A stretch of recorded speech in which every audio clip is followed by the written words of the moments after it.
Magandang araw mga kapuso, ito po ang mga kapanapanabik na dapat po natin abangan mamaya dito lamang po sa Lilet Matias, attorney at law.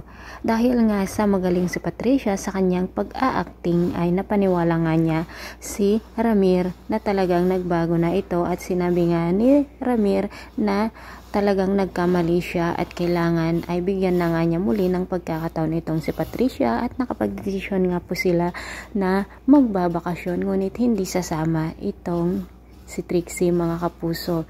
Samantala, mayroon namang pagdududa si Lilet dito kay Attorney Alon kung kaya't sinabi nga ni Ses na kung ganun ang kanyang nararamdaman ay kailangan pagmatyagan niya ito o bantayan.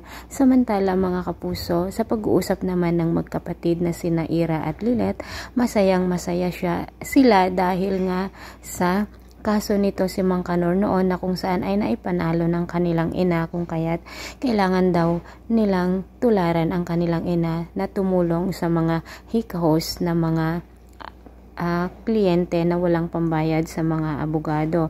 Samantala mga kapuso, sa hindi inasang pagkakataon ay nakita nga ni Lilet na magkayakap sila Attorney Alon at ang girlfriend nito at dito na nga magsisimula talaga ang pagdududa ni Lilet kay Attorney Alon. Samantala, nang makipagkita nga sana si Kanor dito kay Lilet ay naunahan siya ng mga tauhan ni Attorney Alon at ipinadampot nga niya ito at nagtaka nga si Lilet dahil sinabi niya na nakita niya si Mang Kanor na papasok na dito sa meeting place nila ngunit bigla itong nawala.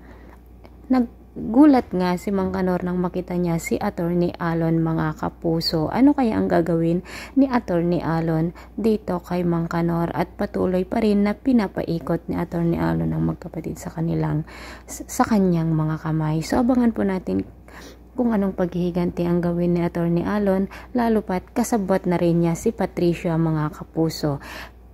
Maraming salamat sa panonood. Bye-bye!